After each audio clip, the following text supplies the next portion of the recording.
साधना का स्वरूप आप लोग जानते हैं। साधना क्या है? साधना कोई अकेले में बैठ के नहीं की जाती। बहुत से मूर्ख हमारे सत्संगी भाई एक दो ऐसे हैं, वो कभी मिलते हैं तो हमसे पूछते हैं, यार तुम सत्संग में कहीं जाते आते नहीं, क्या बात? यार कमरे में कर लेता हूं भक्ति। कमरे में करते हो? एक सज्जन है, उनकी दशा ये है कि उनकी पत्नी बड़ी कर्कशा है। वृंदावन धाम में बात किया, घर बनवाया, पत्नी और पति दोनों बेटा बेटी को छोड़ के वृंदावन आ गए। और हालत क्या है? रोज महाभारत। अब बेटी भी आ गई, अब वो कमरे में साधना करते हैं, लेकिन उनकी जो पत्नी है वो काली महाकाली का रूप धारण करके दरवाजे पर शोर मचाती है, जी बड़े से आए साधना करने वाले, उसको डिप्रेशन की बीमारी है। तो पति देव फिर कई बार तो झगड़ा करके वृंदावन छोड़ के ही भाग गए। हमसे बहुत दुराग्रह किया तो हमने समझा बुझा के उनको, लेकिन वो फिर भी देखो हट उस जीव का, वो मां कृपा धाम में साधना में नहीं जाता।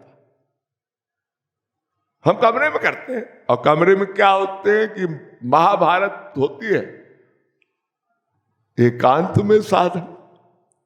आज कलयुग में ये मन इतना उच्छृंखल है कि कोई सोचे कि हम अकेले में कर लेंगे तो मन कहां कहां जाता है। कहावत है ना, खाली दिमाग शैतान का घर। माला हाथ में है और चिंतन अनाप शनाप हो रहा है। आप सड़कों में देखो, कई बाबा लोग हाथ में वो झोली माला के लिए रहते हैं, और कोई मिल गया दुनिया के प्रपंच की बातें, वैसा है वैसा है वैसा।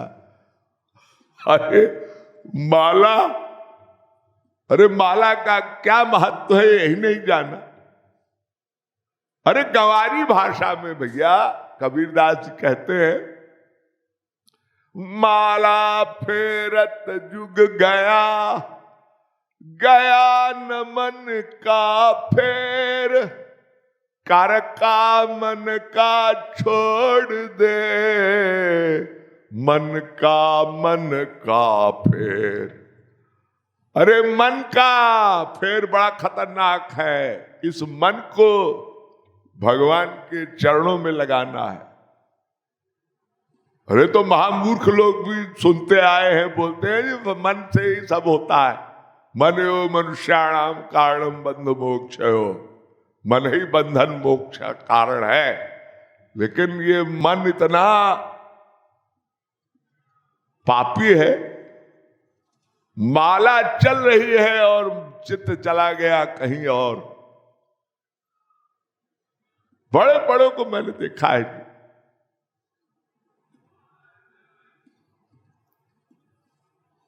इसीलिए इस धाम में भगवान तो सदा सर्वत्र व्याप्त है, ठीक है, लेकिन वृंदावन में कुछ विशेष बात है।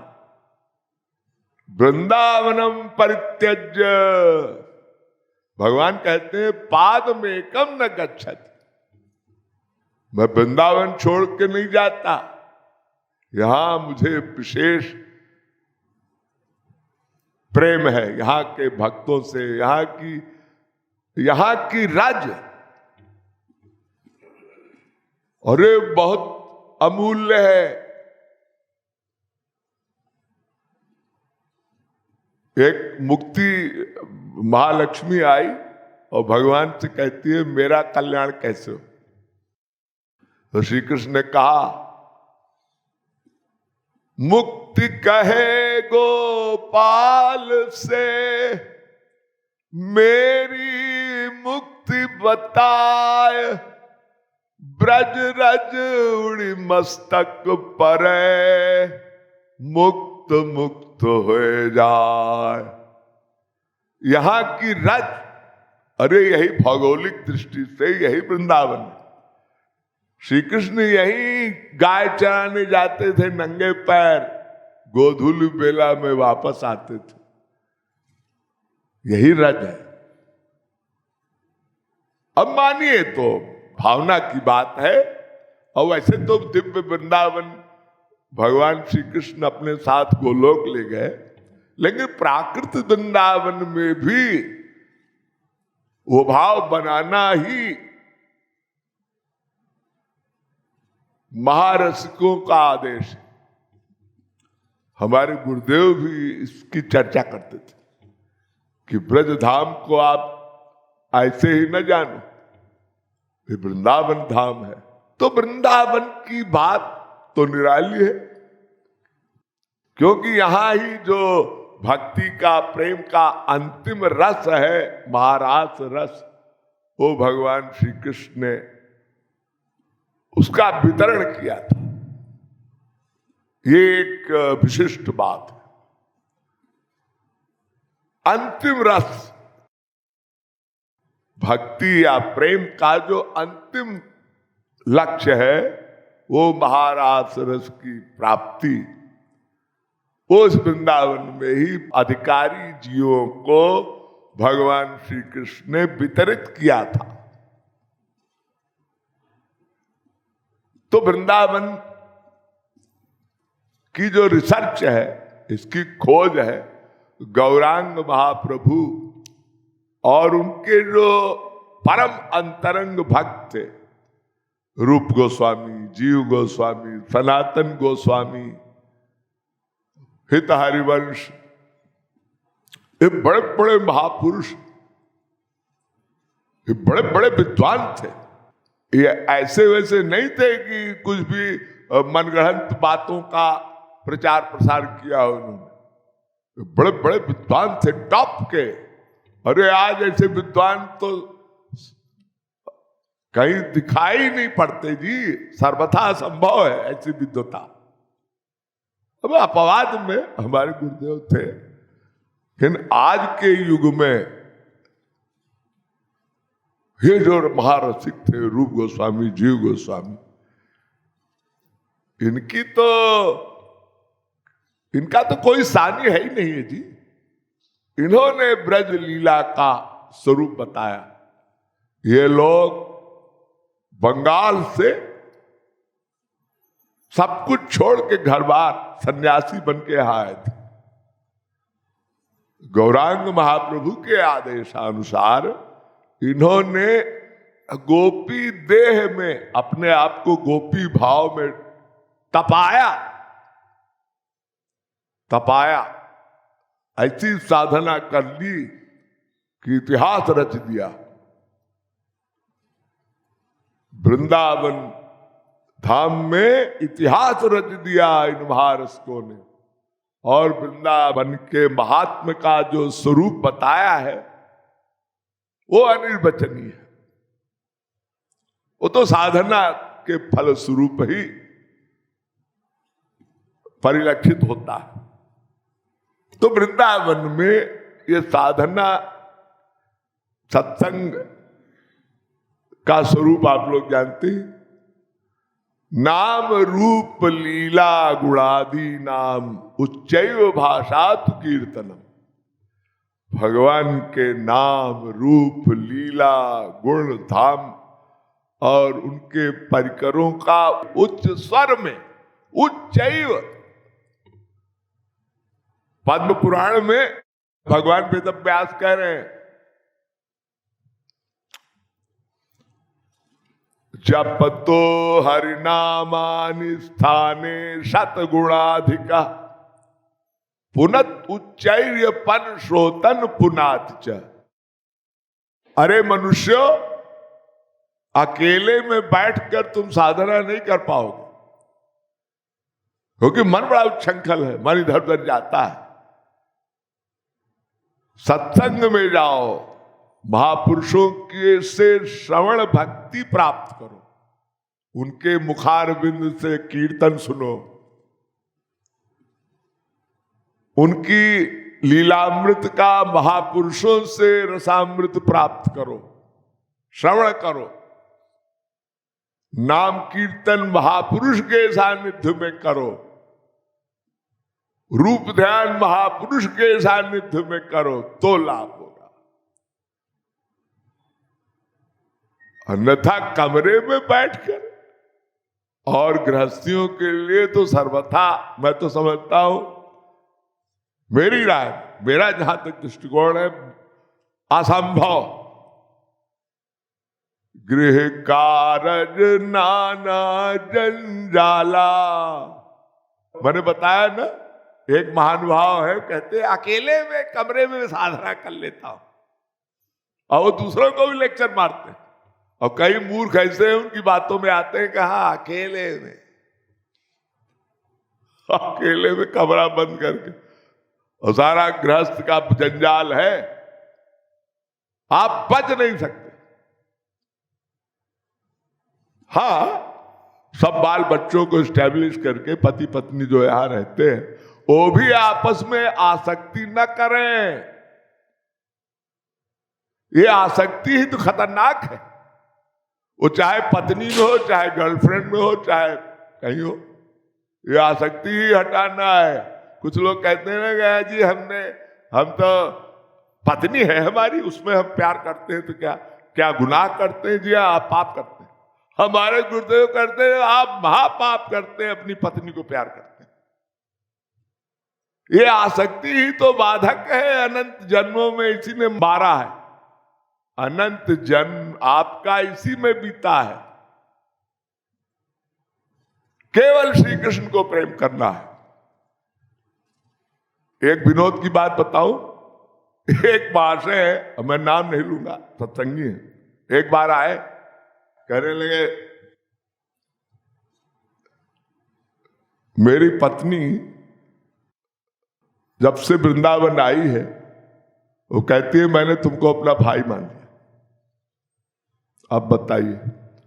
और मुझसे कहती है, मुझसे वो भाव न रखना पति का, मेरे पति तो श्री कृष्ण है। मैं तो विभोर हो गया, मैंने कहा वाह, इस स्त्री का भाव कितना ऊंचा है, कितनी अच्छी बात कि इस वृंदावन धाम में केवल श्री कृष्ण ही पुरुष है। एक बार मीराबाई जब वृंदावन आई, एक बाबा जी के यहां गई, बाबा जी ने कहा भाई ऐसा है, आप गुरु बनाना चाहती हो तो ठीक है आप बनाओ, लेकिन हमारे गुरु के आदेशानुसार हम किसी स्त्री को दीक्षा नहीं देंगे। तो मीरा को बड़ा बुरा लगा। मीरा ने कहा मैं तो समझती थी यहां पुरुष केवल कृष्ण है, बाकी सब पुरुष गोपी है। ये भाव परम वंदनीय है। कितनी ऊंची बात कही मीरा ने, यहां सब जीव गोपी है, यहां पुरुष कौन है? पुरुष तो केवल परम पुरुष कृष्ण है।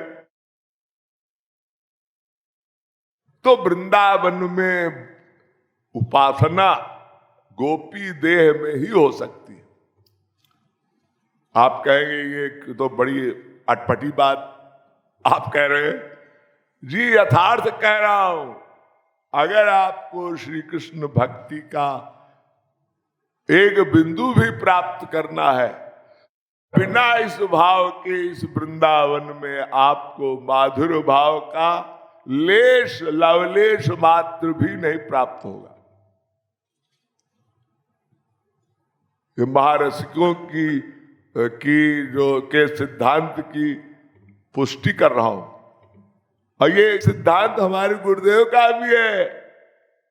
ये भोले भाले लोग बातें बनाते हैं, लेकिन अगर गंभीरता से हमारे गुरुदेव के सिद्धांत को कोई फॉलो करे तो सब गोपी हैं,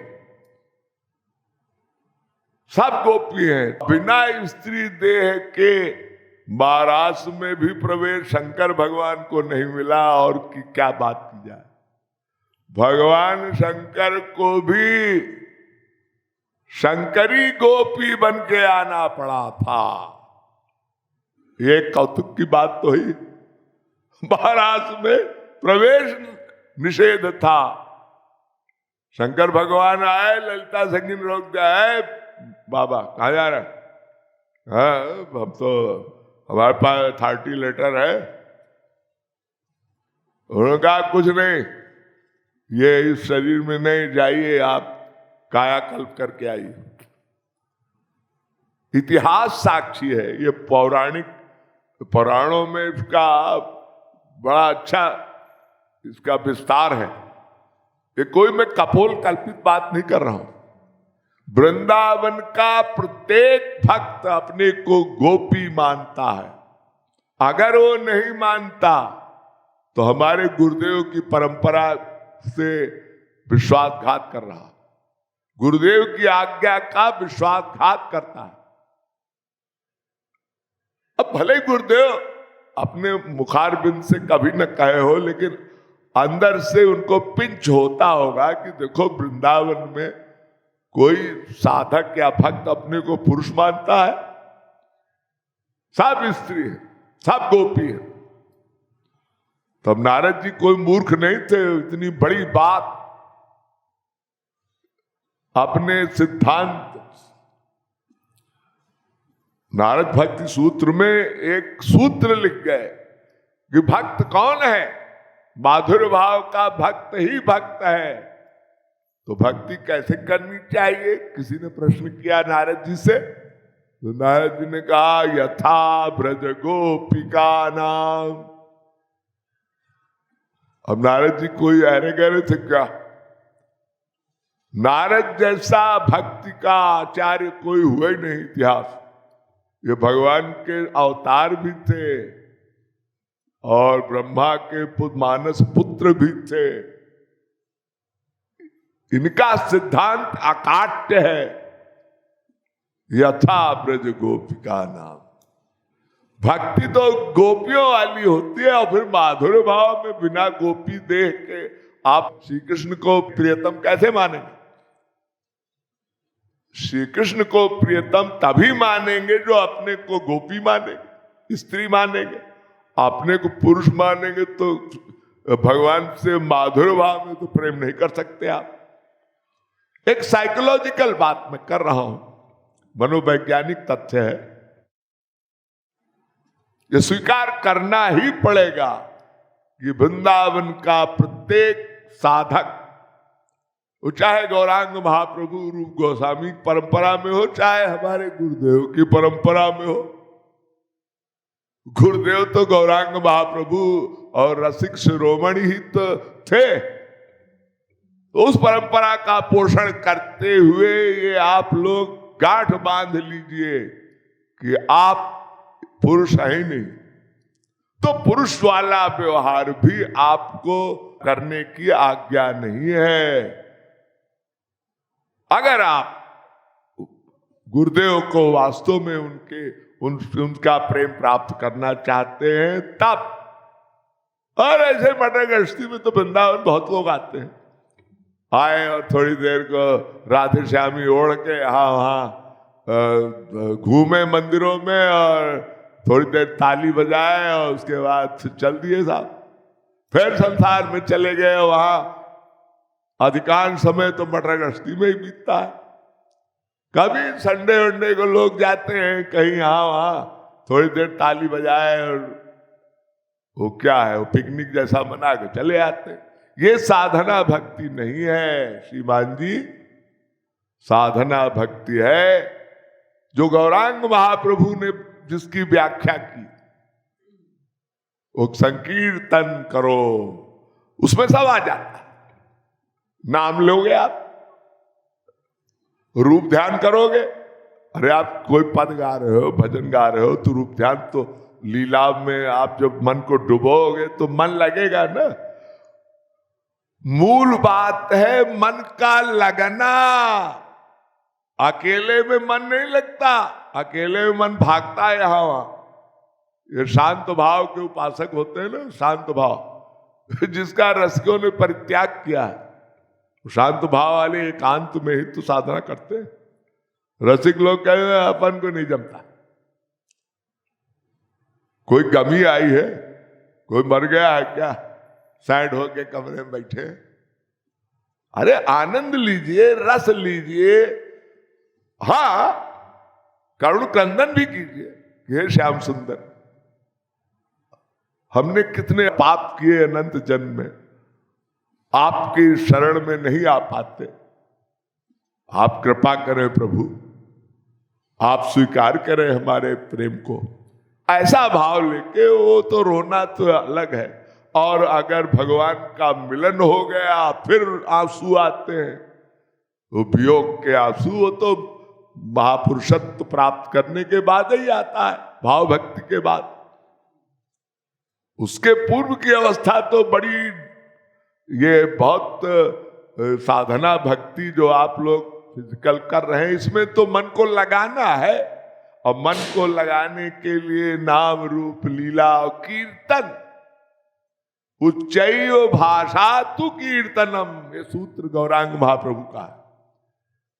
पढ़े लिखे जो थोड़ा बहुत तत्व ज्ञान गुरुदेव से लिए होंगे वो जानते होंगे कि गौरांग महाप्रभु ने ये सिद्धांत प्रतिपादित किया कि नाम रूप लीला गुणादि नाम उच्चैव भाषा तु कीर्तनम, ऊंचे स्वर में कीर्तन करो तो मन लगेगा भगवान के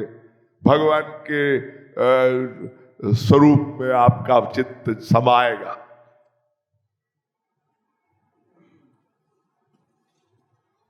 शतगुणाधिक, 100 गुना अधिक है ऊंचे स्वर में कीर्तन।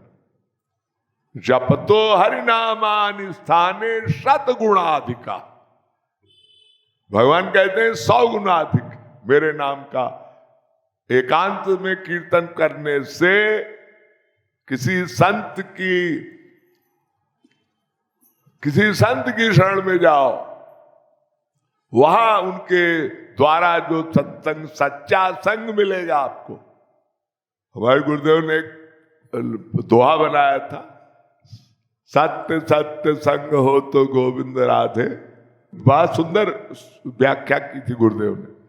संतों के पास जाओ, वो तुमको श्री कृष्ण भक्ति का स्वरूप बताएंगे, कराएंगे, साधना सही वो कराएंगे। आप मनमाने ढंग से एकांत में क्या पत्थर करोगे और डिप्रेशन में जाओगे। मैंने देखा है बहुत से लोग, तो हमारा कहने का भाव है कि वृंदावन में प्रत्येक जीव अपने को, चाहे वो स्त्री हो चाहे पुरुष हो, गोपी भाव में ही अपने आप को डुबोना होगा, मन को लगाना होगा। श्री कृष्ण के शरणारविंद में, मकरंद में मन की आंखों का त्राटक हो जाए, तब बात है। और वो कैसे होगा, उसका स्वरूप बताया गौरांग महाप्रभु ने कि नाम रूप लीला गुणादि नाम, कीर्तन कीर्तन कीर्तन कलौ संकीर्त केशव। भागवत का एक मंत्र है, द्वापरे हरिचर्चायाम कृते अध्याय तो विष्णु कलौ संकीर्त केशवम। ये ऐसे ही नहीं कह दिया, कलौ संकीर्त केशवम। अब उसमें स्मरण मेन है, ये तो गुरुदेव ने हमारे बताया है सबको कि संकीर्तन करो तो उनका स्मरण रूप ध्यान जो करते हो आप मन से, वो कंपलसरी है। तो गोपी भाव, बिना गोपी भाव के पुरुष हो स्त्री हो, कदाचित भगवत प्रेम का, श्री कृष्ण प्रेम का लवलेश मात्र भी नहीं प्राप्त हो सकता।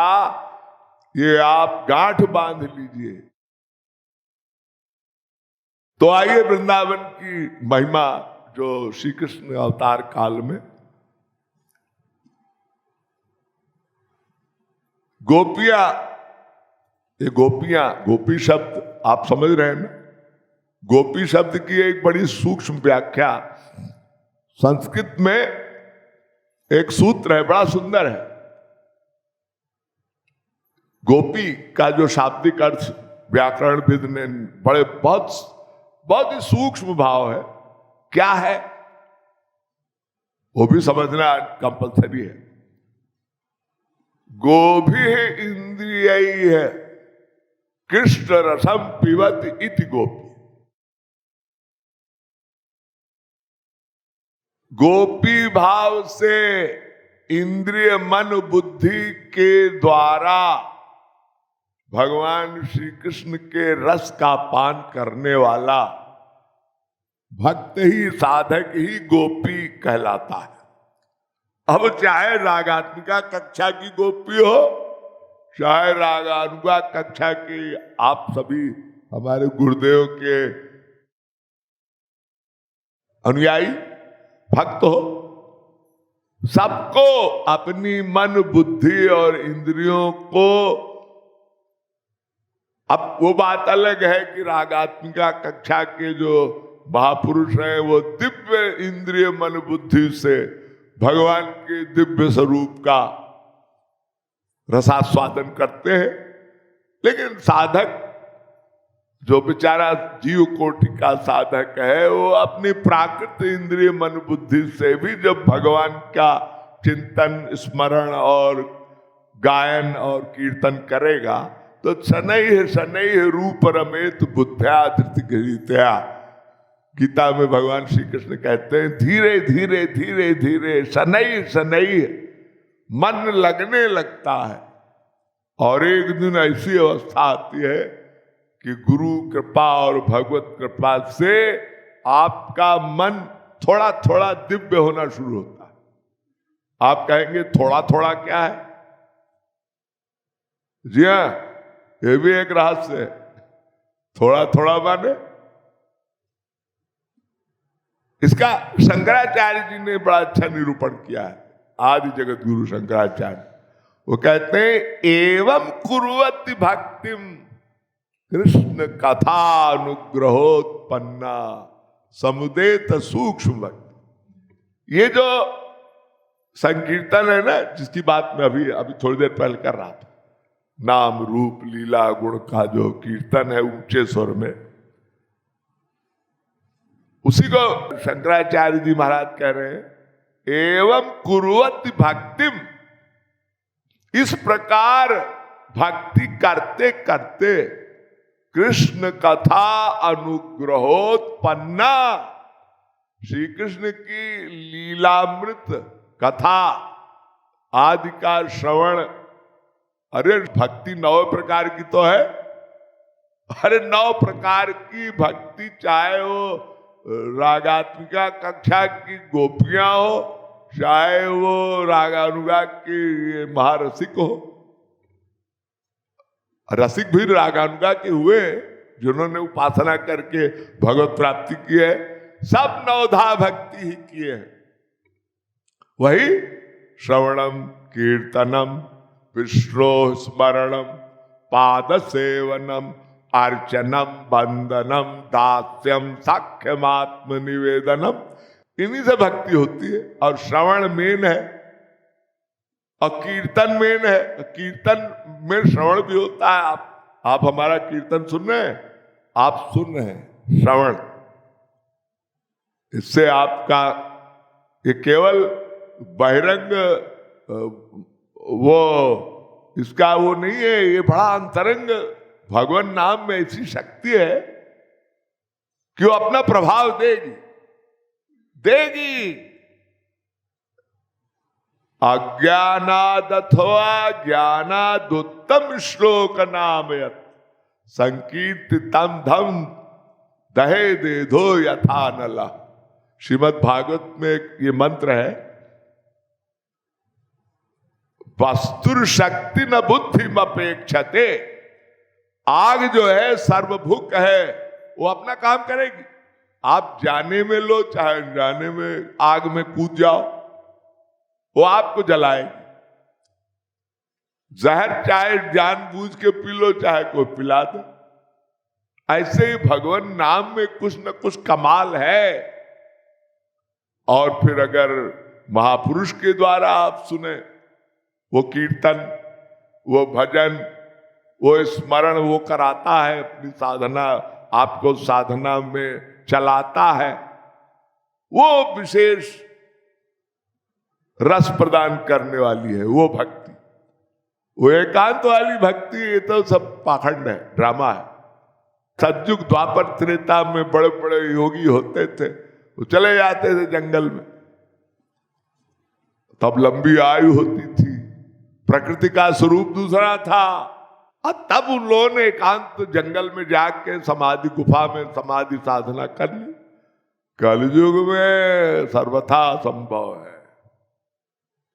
कहां जाओगे, सब जगह माया है। गोचार जहां लगी मन जाई, सो सब माया जानहु भाई। अरे बड़े बड़े विश्वामित्र चक्कर खा गए जी, जंगल में गए थे, गए तो थे, क्या हुआ था आप सब जानते हैं, इतिहास साक्षी है। तो कहने का भाव ये, वृंदावन में गोपी भाव से भगवान के नाम लीला आदि में अपने मन को लगाना होगा। श्री कृष्ण को प्रियतम मान के ही उनको प्यार करना होगा, उनकी भक्ति करनी होगी, तब बात बनने की आशा रखिए।